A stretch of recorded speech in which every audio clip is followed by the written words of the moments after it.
کچھ دن پہلے ایک غیر مسلم ادارہ تھا جس سے میرا تھوڑا سا ایک واسطہ پڑا، زیادہ ڈیٹیل میں نہیں جاؤں گا۔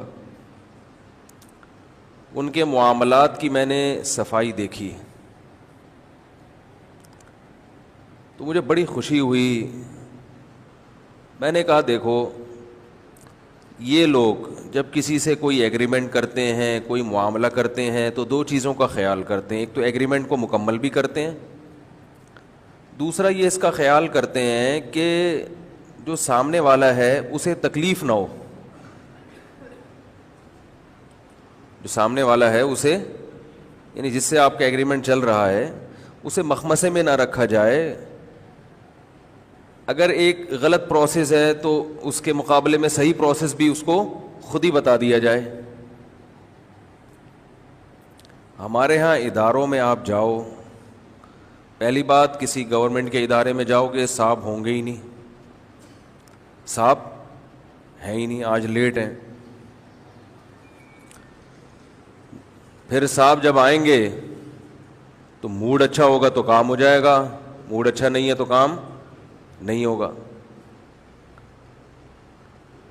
پھر اگر آپ کے ڈاکومنٹس مکمل نہیں ہیں تو صرف یہ بتا دیا جائے گا کہ یہ ڈاکومنٹس مکمل نہیں ہیں، جاؤ یہاں سے۔ بہت ہی اچھا ہوگا تو یہ بتا دے گا یہ پیپر بھی لگا دو ساتھ میں۔ لیکن جیسے آپ کسی کو ایڈریس بتاتے ہیں نا، ایک ایڈریس بتانے کا طریقہ یہ ہوتا ہے اتنا صاف طریقے سے بتایا جائے گویا اس کو منزل تک پہنچا دیا جائے، اور ایک یہ ہوتا ہے یہاں سے، یعنی یہ ٹرخانے والا کام۔ معاملات ہمارے بالکل بھی صاف نہیں ہیں، ہر آدمی ایسا لگتا ہے جیسے ٹھگے گا آپ کو، آپ لوگوں کے علاوہ کسی سے بھی معاملہ کرو نا تو ایسا لگتا ہے کہ یہ بھی آپ کو کاٹے گا۔ اور افسوس کی بات یہ ہے کہ یہ چیز دینداروں میں بھی آ گئی ہے۔ حضرت حکیم الامہ مولانا اشرف علی تھانوی رحمہ اللہ تعالی نے ایک کتاب لکھی ہے، آداب معاشرت، رہن سہن کے آداب۔ وہ ساری زندگی ایک ہی بات کو لے کر افسوس کرتے رہے ہیں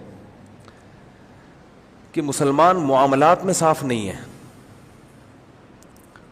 اور وہ ایک بات کہا کرتے تھے، یہ جو حدیث میں آتا ہے نا، المسلم من سلم المسلمون من لسانہ و یدہ، مسلمان وہ ہے جس کی زبان اور ہاتھ سے دوسرے مسلمان محفوظ رہیں، اس کی زبان کے شر سے بھی اور اس کے ہاتھ کے شر سے۔ دو ہی تو، ہاتھ سے مراد ہے عمل، جب کوئی عمل کیا جاتا ہے تو ہاتھوں کا حوالہ دیا جاتا ہے، یہ میرے ہاتھوں کی کمائی ہے۔ ایک دفعہ پنجاب میں ایک صاحب مجھے ملے، انہوں نے کہا یہ جو ہاکس وے کی سڑک ہے میں نے اپنے ہاتھوں سے بنائی ہے۔ تو وہ ٹھیکیدار تھے، وہ پروجیکٹ ان کو حکومت کی طرف سے ملا تھا، تو انہوں نے کہا یہ میں نے اپنے ہاتھوں سے، حالانکہ ہاتھوں سے تو نہیں بنائی۔ تو ہاتھ سے مراد کیا ہے؟ عمل۔ تو حدیث کا مطلب یہ ہوا کہ آپ کی زبان کے شر سے بھی دوسرا محفوظ رہے اور آپ کے عمل کے شر سے بھی دوسرا محفوظ رہے۔ ایسا کوئی کام نہ کیا جائے جس سے دوسرے کو تکلیف ہو، اور ایسی کوئی بات نہ کی جائے جس سے دوسرے کو تکلیف ہو۔ بات کرنے کا اسٹائل اگر ایسا ہے جس سے دوسرے کو تکلیف ہو رہی ہے تو یہ بھی آپ کے کاموں میں داخل ہے، یعنی آپ ایسا کام کر رہے ہیں جس سے دوسرے کو، بولو بھائی، تکلیف ہو رہی۔ بعض دفعہ بات اچھی ہوتی ہے، اسٹائل اچھا نہیں ہوتا۔ تو حکیم الامہ حضرت مولانا اشرف علی تھانوی رحمہ اللہ تعالی فرمایا کرتے تھے کہ جو نیک لوگ ہیں نا، ایک طبقہ تو وہ ہے جو اس کا خیال ہی نہیں کرتا کہ آپ کے بات سے یا کام سے دوسرے کو تکلیف ہو رہی ہے کہ نہیں ہو رہی، بھاڑ میں جائے ہمیں کیا، بلکہ وہ صبح و شام تکلیفیں پہنچاتے رہتے ہیں۔ جیسے گاڑی غلط پارک کر دی، صبح و شام واسطہ پڑتا ہے ایسے لوگوں سے۔ کہیں جا رہے ہو، بائک والا ایسی دم نکال کے، وہ بائک کی دم روڈ کے بیچ میں آ رہی ہوگی، اب اس نے راستہ تو چھوڑا ہوا ہے مگر اتنی ٹینشن سے آدمی وہاں سے گاڑی گزارتا ہے کہ جیسے موت کے کنویں میں چلا رہا ہے۔ بہت اس میں بیلنس رکھنا پڑتا ہے نا. تو بھائی تو جب بائک کھڑی کر رہا تھا تھوڑا سا دیوار سے چپکا دیتا اس کو. میں جب حضرت مفتی رشید احمد صاحب رحمہ اللہ تعالیٰ کے پاس گیا پہلی مرتبہ, تو میں جس چیز سے سب سے زیادہ متاثر ہوا پارکنگ کا طریقہ. مریدوں کو پارکنگ کا طریقہ سکھاتے تھے وہ ٹھیک ہے نا. ذرا سی کسی نے گاڑی دائیں بائیں پارک کی یا صحیح طرح دیوار سے چپکائی نہیں, اس کی شامت آتی تھی کہ تمہیں تمیز نہیں ہے زندگی گزارنے کی, تم کیوں ایسے. میں حیران ہوا کہ یار اس ٹائپ کے مولوی تو جو مشہور ہیں, ہم جیسے نالائق. تو ہمیں پتہ چلا بھائی مولوی تو بہت اچھے ہیں, ہم ہی گھر میں بیٹھے رہے ہیں تو ہم کبھی علماء کے پاس گئے ہی نہیں. ہم نے اپنے جیسے چند نالائق دیکھے, ان سے ایک امیج ہم نے ایک قائم کر لیا کہ سب اسی طرح ہوتے ہیں. ہمارے حضرت کے جو خلیفہ تھے, نائب تھے, ان کے ہاں جب میں ان کی مسجد میں نماز پڑھنے کے لیے جاتا تو اپنی بائک کنارے پہ کھڑی کرتا تو وہ بندہ بھیجتے کہ دیکھو صحیح طرح پارک کی ہے کہ نہیں کی. ہمیں عادت نہیں تھی بائک کھڑی کرتے ہوئے بالکل دیوار سے چپکائیں, یہ عادت کسی کو بھی پاکستان میں نہیں ہے. تو وہ یہ دیکھتے تھے, پھر وہ کہتے تھے کہ اس کو بالکل دیوار سے چپکا دو.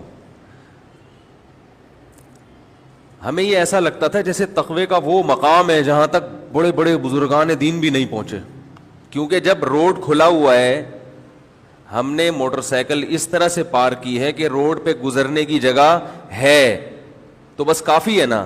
تو وہ فرماتے تھے کافی نہیں ہے, کھلی ڈلی جگہ ہونی چاہیے گزرنے کے لیے. بہت مشکل ہے بھائی یار, ایک تو چھوڑ چکا ہوں, پھر غیر اختیاری طور پر مس کالیں آ جاتی ہیں. یہ میں ملفوظ چھوڑ رہا ہوں نا, بہت مشکل ہے سمجھانا. تو اتنی جگہ ہونی چاہیے کہ آرام سے گزر جائے نا آدمی, اور دو گاڑیاں اکٹھی آ گئیں تو کیسے گزریں گی, ایک کو ریورس کرنا پڑے گا. اور اگر کوئی سامنے والا متکبر نکلا تو وہ ریورس نہیں کرتا, وہ کہتا تو پیچھے ہو, وہ کہہ رہا میں پیچھے نہیں ہو سکتا, پھڈا. تو میں حیران ہوا کہ یہ کیسے, یعنی سلیقہ اتنا تھا کہ جب گاڑی کو پارک کرتے تھے ہمارے شیخ تو اس کے ٹائر مڑے ہوئے نہیں چھوڑتے تھے. جیسے ہوتا ہے نا ادھر کو ٹائر ہیں یوں جا رہے ہیں بالکل سیدھا, ٹھیک ہے. اس کو سلیقہ کہتے ہیں. یہ بہت ہی اوپر کی چیزیں, ابھی ہم یہ افورڈ نہیں کر سکتے. ہم اتنا ہی کر لیں کہ ٹیڑھی میڑھی کھڑی کر دیں مگر لگائیں بالکل دیوار کے ساتھ.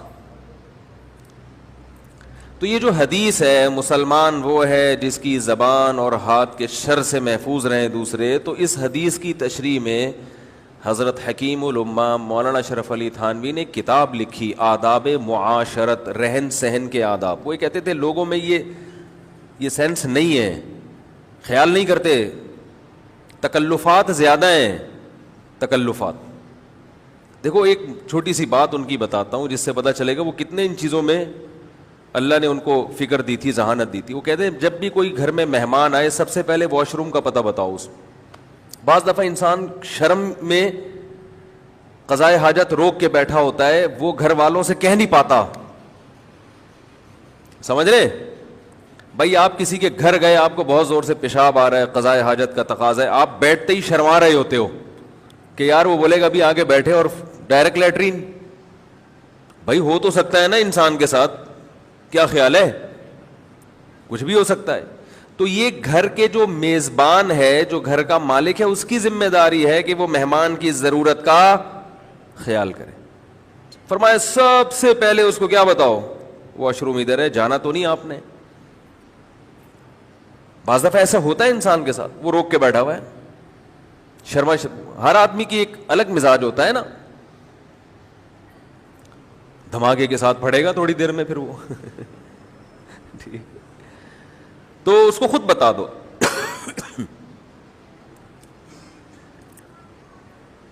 تو وہ فرمایا کرتے تھے کہ یہ جو حدیث ہے, اچھا آداب معاشرت میں انہوں نے اسی طرح کی چیزیں لکھی. کتاب خرید لیں کہیں سے, بہت کام آئے گی انشاءاللہ, کہ لوگ کن چیزوں میں خیال نہیں کرتے دوسروں کا.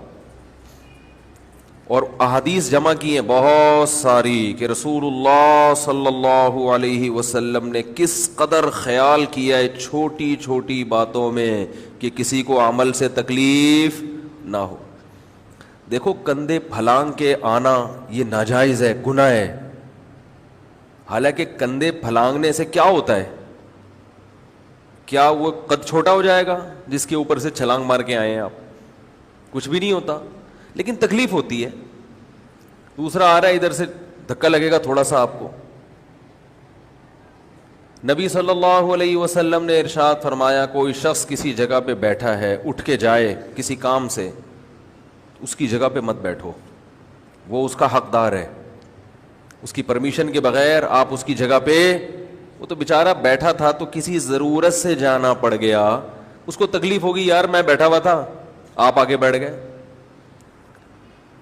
اب بتاؤ مجھے ایک بات, جس شریعت میں اس کو برداشت نہیں کیا گیا کہ کسی جگہ پہ ایک انسان تھوڑی دیر کے لیے بیٹھا ہے جو اس کی ذاتی ملکیت نہیں ہے اور جا بھی خود ہی اٹھ کے رہا ہے, لیکن اس کا یہ رائٹ ہے کہ ایک بالش کی جگہ پر کوئی دوسرا آ کے نہ بیٹھے, تو اس ایک بالش کی عارضی ملکیت کا اتنا خیال کیا گیا تو 240 گز کے پلاٹ جو آپ کو وراثت میں ملا تھا اس پہ اگر کوئی قبضہ کر لے, بھائی یا بہن یا ماموں یا چاچو, اس کو شریعت برداشت کر لے گی؟ کیا ہو گیا بھائی ہے؟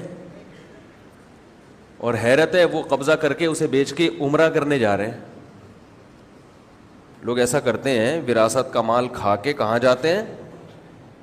ارے تو کچھ اور کر لیتا, تو بندوق خرید کے ڈکیتیاں شروع کر دیتا. ہم کہتے یار تیرا کام ہی یہی ہے, تو ظاہر ہے جب ڈکیتی کرنی ہے تو پھر حلال کما کے تھوڑی کرتا ہے انسان.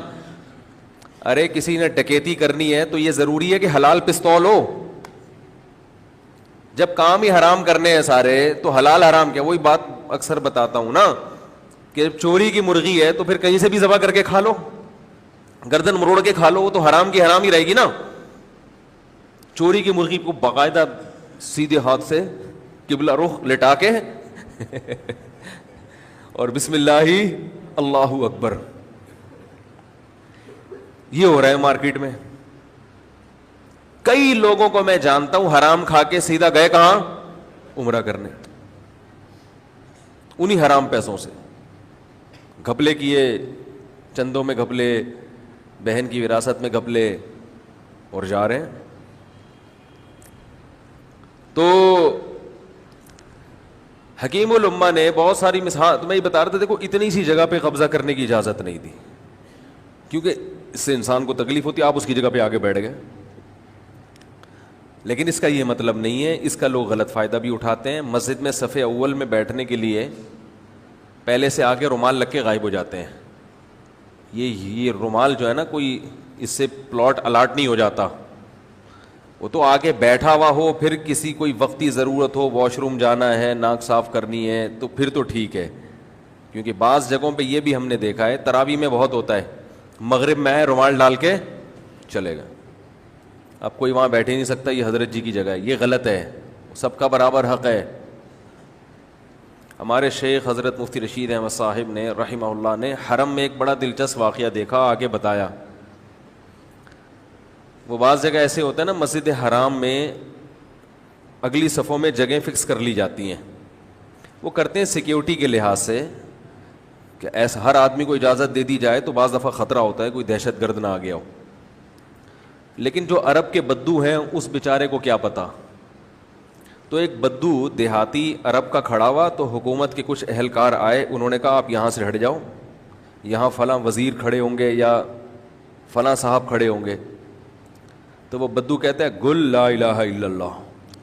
آج کل کی عربی میں قل کو گل کہتے ہیں. اسے کہہ رہے کلمہ پڑھو, کلمہ, ٹھیک ہے نا, یہ اللہ کی, یعنی یہ مسجد ہے, اللہ کا گھر ہے, اس میں وزیر اور وہ سب برابر ہے, یہ تم تو اسلام سے ہی خارج ہو گئے, ایسی باتیں کر رہے ہو.